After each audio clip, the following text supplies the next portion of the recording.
we spent so much time thinking about roguelike games and playing them and so on. It's like I think it's what's so fundamentally compelling about them. It makes them like true to life in a way. Like, what's life if not trying to kind of control the things that we can't control, right?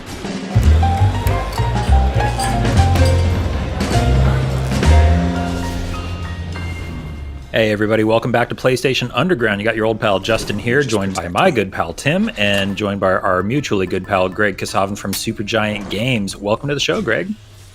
Hey, thanks a lot for having me. Yeah, welcome. So we're really excited here to be talking about Hades, a game that is finally coming to PlayStation 4 and PlayStation 5 on August 13th. I'm a big fan of your studio. I'm a big fan of this game, and I'm excited to see this game running on a PlayStation 5. Greg, first of all, just congratulations on the excellent reception to the game, and congratulations on getting it out to PlayStation here in not too long.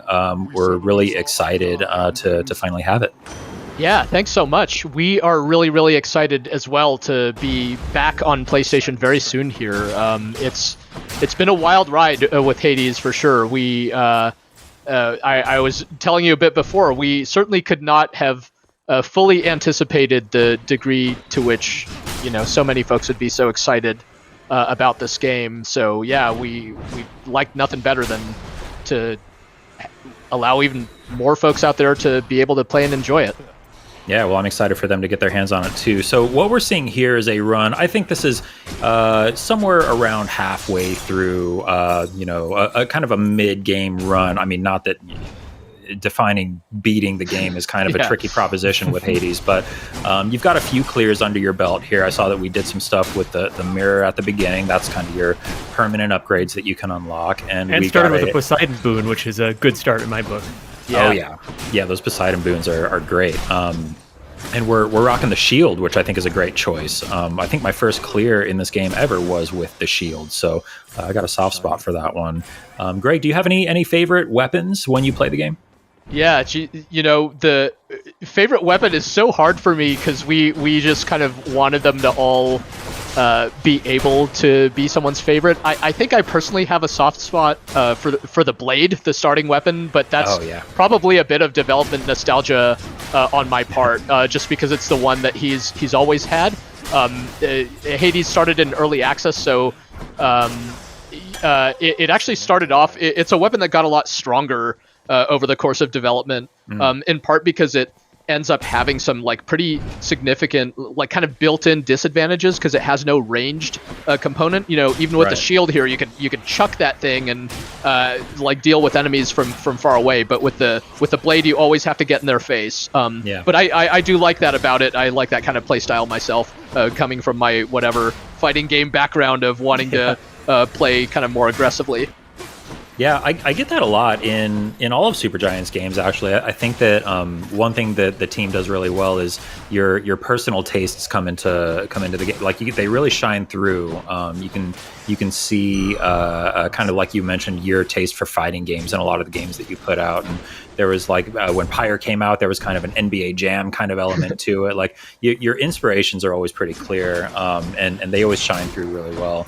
And Hades, I think, just is such a great distillation of what makes so many different types of genres great. And then your writing just ties it all together and makes it so compelling to want to go back and play the game over and over and over to see what's going to happen. You guys really perfected that loop of playing the game, then finding out what's happening in the House of Hades, and then going out on another run and just kind of back and forth and back and forth, and the game never really wanting to let you go. How much iteration did it take to kind of perfect that loop?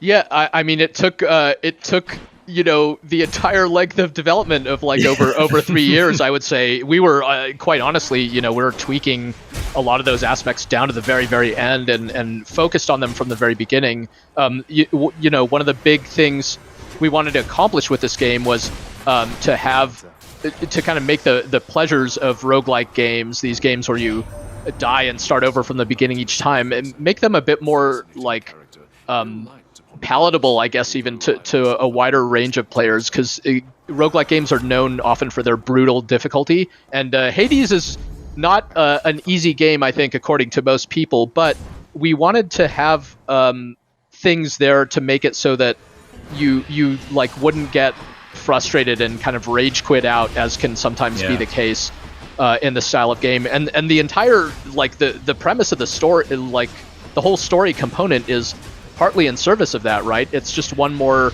reason for you to hopefully not be super frustrated when you lose, because you're gonna get to meet your pals back in the House of Hades and find out what's going on and all this kind of stuff. So we were really focused on trying to like reduce how frustrating it would normally be when you die in this game. And yeah, that's something we were working on all the way through. Yeah, I think from a player standpoint, I think what I see as a huge success with Hades and how it was more palatable in a lot of ways from my perspective is like the amount of choice that your team is given players is huge. From like, we saw it as we went into this room, there's oftentimes multiple exits and you can choose what kind of, reward you're looking for at the end of a room. Or when you do get, a new boon, you can choose which one of three and just really compare and contrast. And so I think that's really makes it very palatable. But I'm just curious how, from, development standpoint, you kind of had like threaded that needle between giving players choice, but also leaving a lot up to that classic, roguelike kind of RNG. Yeah, the roguelikes, I think, like from a cosmic level, they're like a battle against randomness between you and the player. Like as a player, you really want the randomness to you wish you could just go away. You want everything to go your way. You want every kind of best skill and ability to come your way. But of course, the randomness is what makes roguelike games so compelling, because every time you play it's different. There's different encounters, there's different options, and you end up with like a different so-called character build, your abilities and all that stuff. So we were really interested in giving players kind of as significant of a degree of choice as we could without making it so that there's like a roteness to, without making it so that you're just sort of denied the pleasurable part of the randomness, right? Where unexpected things can happen. And I think that's like, we spent so much time thinking about roguelike games and playing them and so on. It's like, I think it's what's so fundamentally compelling about them. It makes them like true to life in a way. Like, what's life if not trying to kind of control the things that we can't control, right? Trying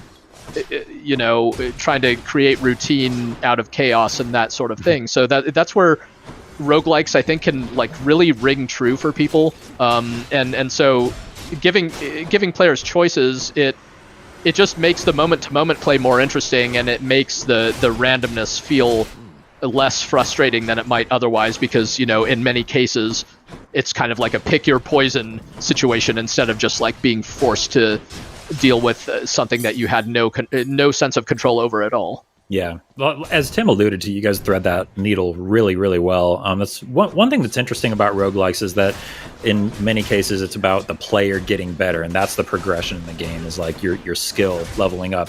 Yeah. But there are multiple levels of that with Hades. There's, yes, you getting more technically proficient with the game and with the different weapons and finding a playstyle that suits you. But then there's things like learning which boons work best together and which ones suit which types of playstyle, all the way up until when you get to the really advanced stuff, learning which boons to pick up to open up the possibility of you getting a specific duo boon or a legendary boon that you're looking for later. The game just like it gets as deep as you want it to, and I think that's the best kind of like infinitely replayable game. So yeah, kudos on just nailing that.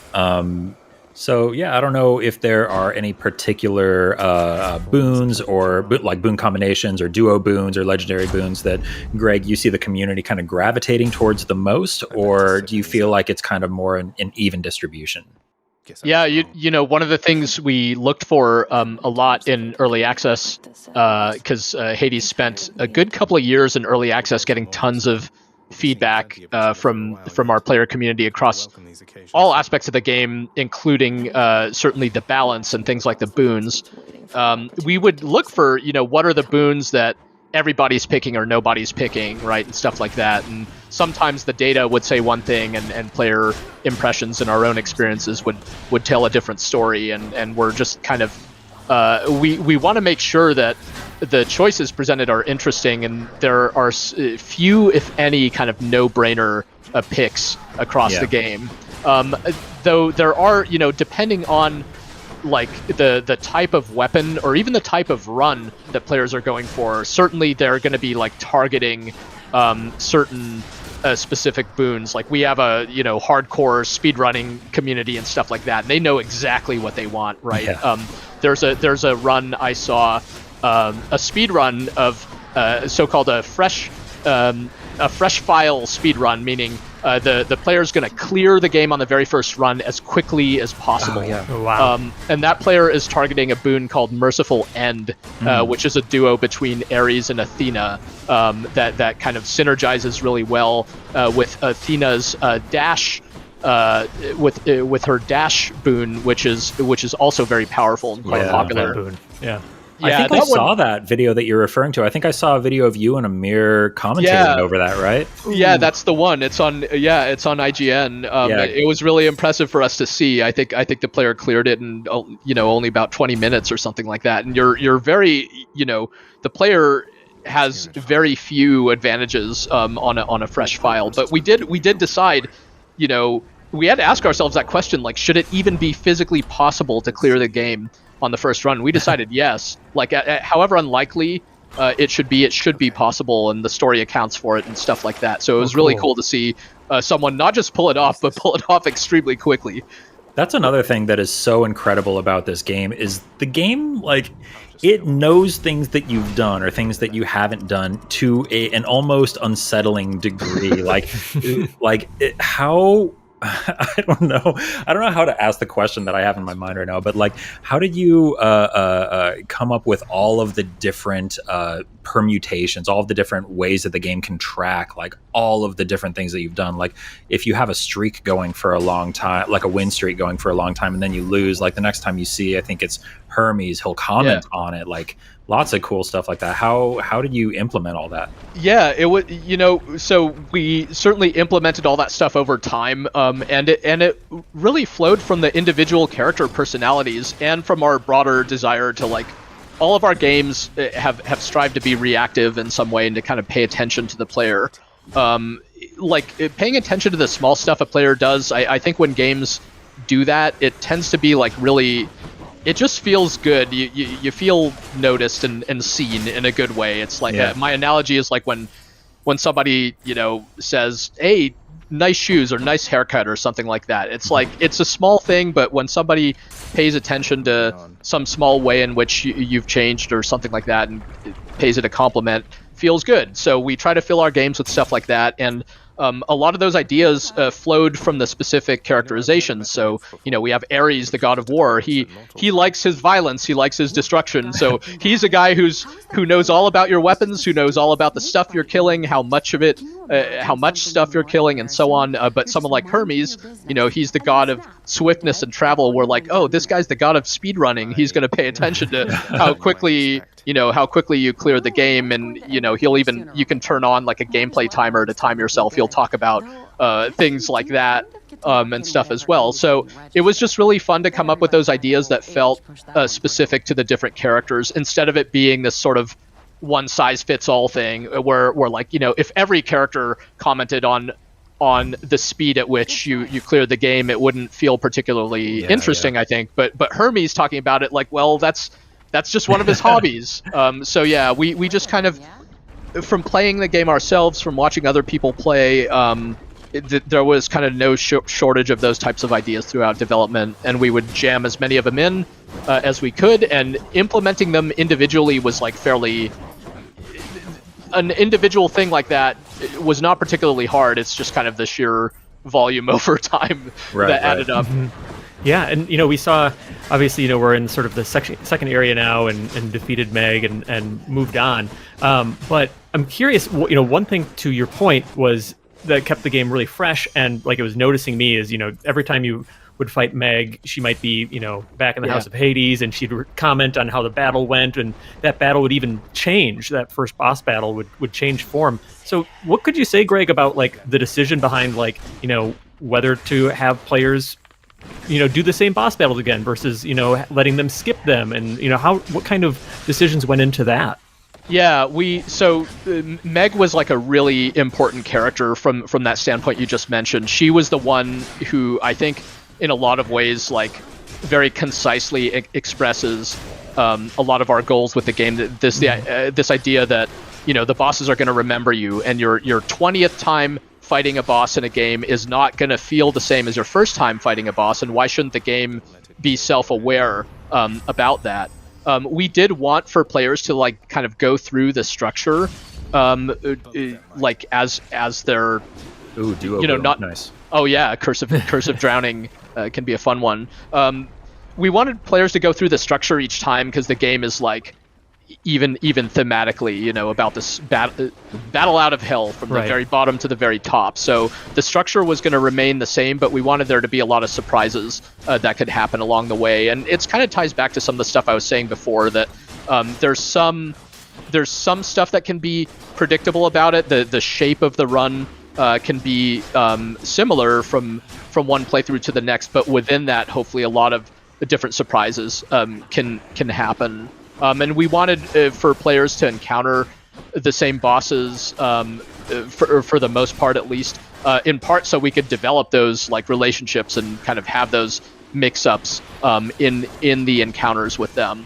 It's one of the advantages, I think, that like a game like this, or it's one of the things that makes this game unique, I suppose, in comparison to the standard like kind of single-player adventure where you're blowing through levels, you're mowing down bosses, you kill them, they're out of the story, right? Whereas in our game, like, you get to just run into some of these characters over and over. It can really deepen the relationships and get to some really fun types of interactions that wouldn't make sense in a game where you spent less time with these types of characters. I'm thinking about like Theseus, one of the later characters we encounter, who there were all kinds of considerations like that, I think, as we were working on it. Yeah, on that note, one other thing that I think must have just been so much fun for you specifically, Greg, is the idea of getting to create a story with all of these characters, all of these kind of legendary characters who have their own mythologies around them. How much, like, have you been a Greek mythology buff for a long time, or did you have to do a lot of studying as you were putting this together? And just what was it like being able to kind of craft your own story featuring all of these characters? Yeah, it was a real it felt like an honor. It felt like something I went into it with there's aspects of it that are intimidating for sure, because Greek myth it's legendary, and it's been adapted in many fantastic works of media, including games, right? God of War series, for example. So we had to ask ourselves, like, what business do we even have making a game inspired by Greek myth? But I have been in love with Greek myth since I was a little kid, like 6 or 7 years old. It's like when I got my first book based on Greek myth. I actually have it right here near me. But I had to do I still had to do a ton of like specific research working on the story and the writing of this game. Like I had, despite thinking I was no slouch when it came to Greek myth, I had never heard of Zagreus, the protagonist character, prior to working on this game.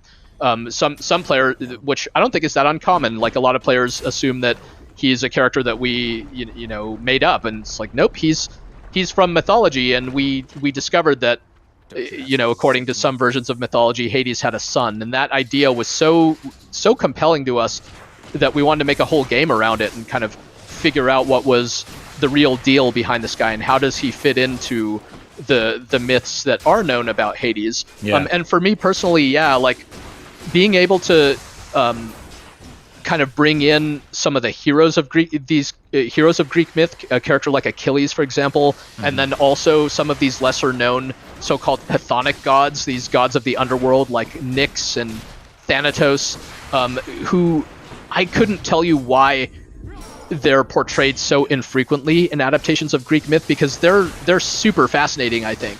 But yeah, we kind of we felt that there was this angle that we hadn't seen done that much before, of like playing into the part where they're this big the Olympians are this big dysfunctional family. They're just kind of, they're gods, but in some respects they're not so different from the rest of us, and that they're no strangers to, kind of getting frustrated with their family members or whatever, kind of bickering about petty stuff, like this kind of very human, mundane stuff that we're all used to. And that felt like we wanted to explore that through this story of Hades and his son.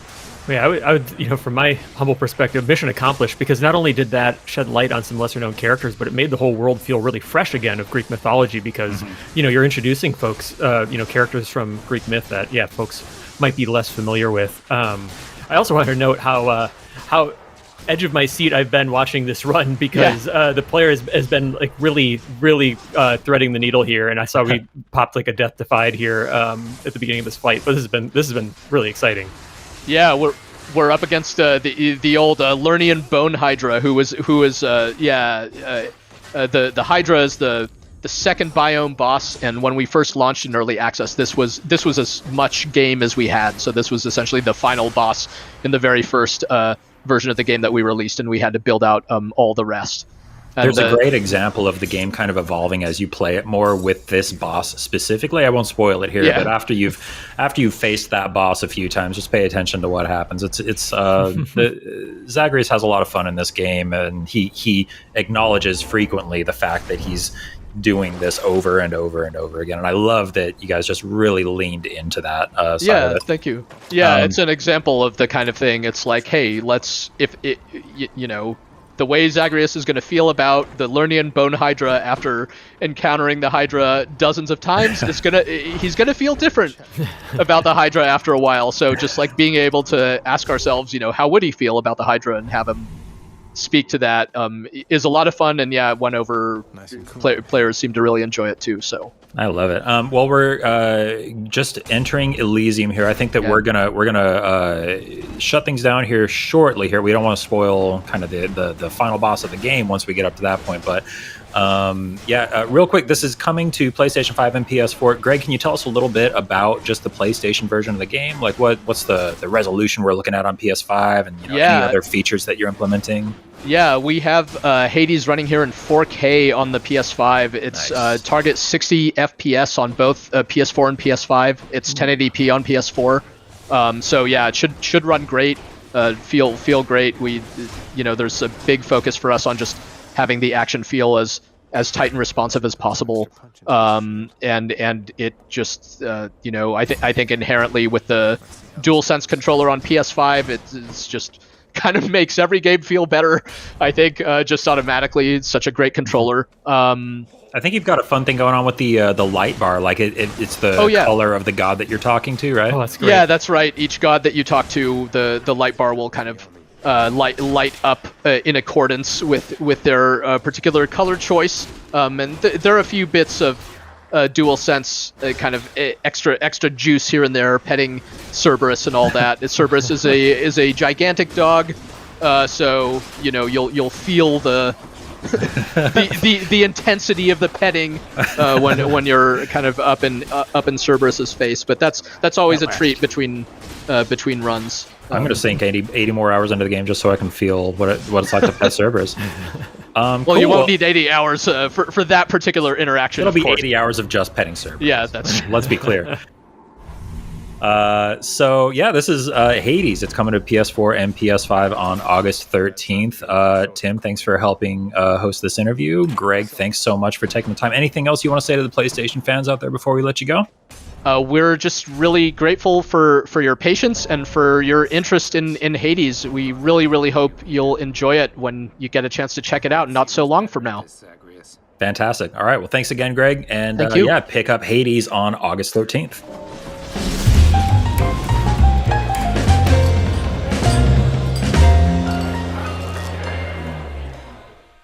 PlayStation